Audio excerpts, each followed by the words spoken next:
Hello and welcome back to the Engerati pop-up studio here at the EU Sustainable Energy Week. Many people have made the point that we're talking about energy and it's complicated, it's got a big mix.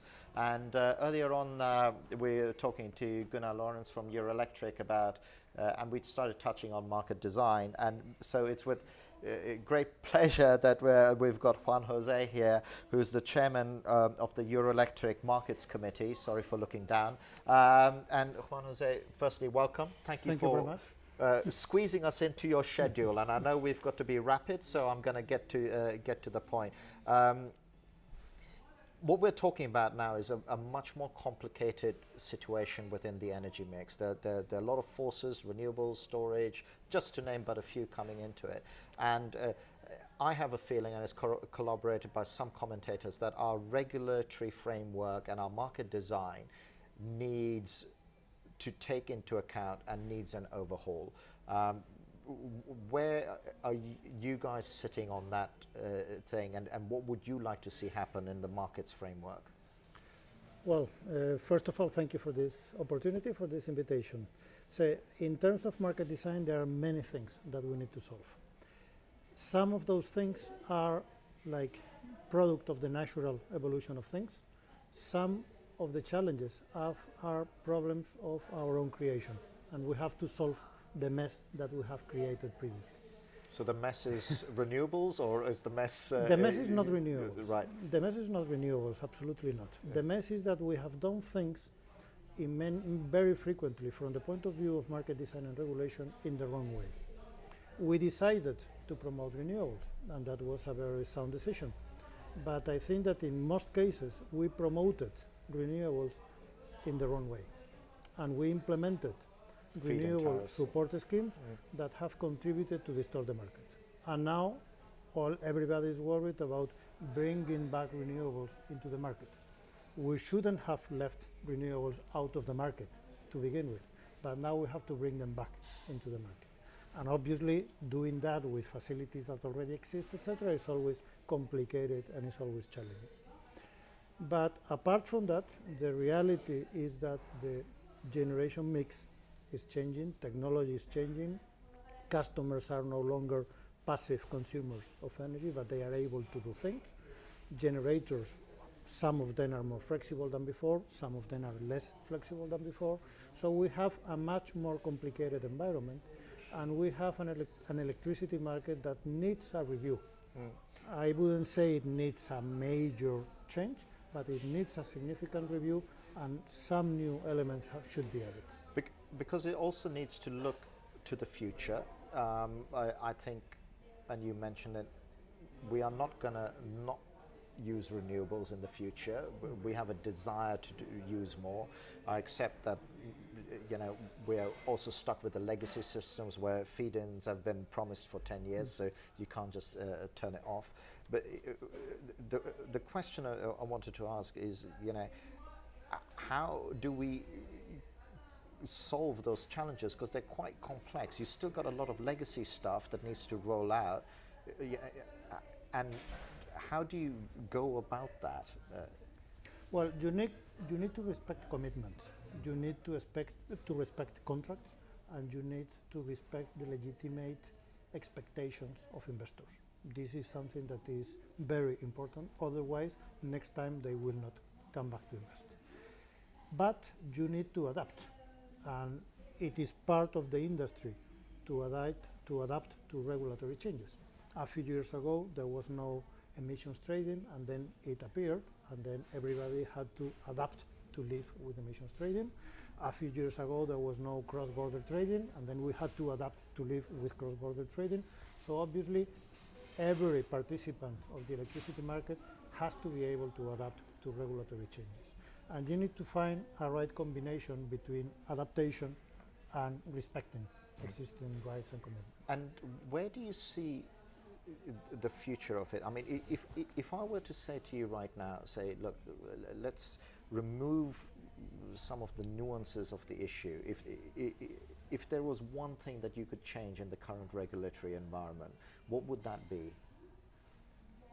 If I could say, you can do it right now, and we'll do it, what would you pick out? Well, probably from my personal point of view, I would try to remove all the support schemes that distort the market. So feed-in tariffs, feed-in premium and other elements, it is a legitimate decision to support certain technologies or certain changes in the energy mix.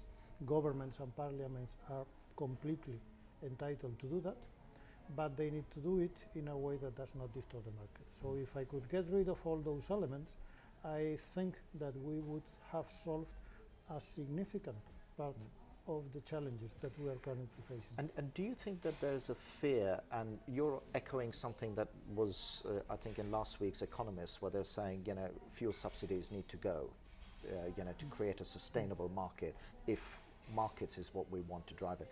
Do you think there's a fear that actually by doing that, we get to a point too quickly of cost-reflective tariffs and the world isn't ready for it, and the world is me as a consumer? Well, actually, what we are doing right now is making electricity expensive. Across Europe, basically around half, in some countries more than half, of the final price of electricity has to do with subsidies, with levies, with taxes. So our customers are having to pay many things in the electricity bill that shouldn't be there. That is making electricity uncompetitive.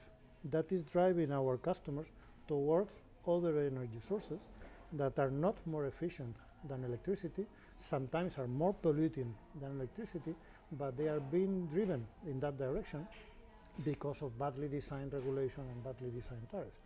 So I think that making the overall market more market friendly and less distorted will make electricity cheaper, will make electricity more competitive, and will drive the electrification of the future. Because that is one of the fears, isn't it? And we're coming to the end of our time here, because I know you're squeezing us in between schedules. But that is one of the fears, though, is this notion of letting the market do its job is sometimes very scary for the political classes, isn't it? Because there will be fluctuations, until you get to a normalization. Or do you think that we know enough now to be able to, move towards what you're describing in a controlled way? I am not saying that you should let the market to its own devices. It is inevitable. Governments, parliaments, the European Union, they all have political legitimacy to do certain things. They want to do some interventions, and we cannot go against that because they have the political legitimacy to that. If you want to promote renewables, if the parliament wants to promote renewables, it can do it. But what not I'm saying, using subsidies. Or using subsidy schemes that do not disturb the market. Right. For me, that is the key. And that's the an key important distinction. If you are going to subsidize, don't distort the market Exactly. with it. So what would those non-distorting subsidies look like? Well, first of all, you need to allocate the subsidies using market-based procedures, because that is the way of optimizing the amount Right. of subsidy that you have to put. Second, you need to allocate subsidies. If you want to promote investment, you need to use subsidies that promote investment. Do not distort the dispatching, because you don't want to distort the dispatching. You want to promote investment in a certain technology. Then use the subsidies to promote such technology, not the So subsidies. you're promoting the technology, not messing with market price and Exactly. regulations. You are promoting investment. You are not promoting or you are not changing the operational decisions. So if I can really simplify that so that I understand it and I'll replay it back to you, this would be a case where someone would say, look, we are going to subsidize photovoltaic panels, but we're not going to touch the tariff you can get for that. That the market will take care of, but you can buy your panels a whole lot cheaper because we are going to subsidize the technology. That would be one possibility, Yeah. and you have tax breaks in certain countries It for is, this kind yeah, of thing. yeah. But even if you want to give an actual subsidy to the panel, if you want to give that subsidy, if you want to charge that subsidy to the electricity tariff, something that I don't think you should do, but in case you do it, you have to subsidize the investment in the You panel. have to ring fence it not, effectively. not the production. Yes. So you shouldn't incentivize people producing when they shouldn't be producing. Okay. Because that That is what distorts the market. It distorts the market, and we've come to the end of our time here. Thank you for joining us. It's been a pleasure talking to you, and thank you as well for watching this interview. I feel like I should have paid more attention in my economics module at university in talking about this, but I got there in the end in terms of the point you're trying to make. And thank you very much for joining us.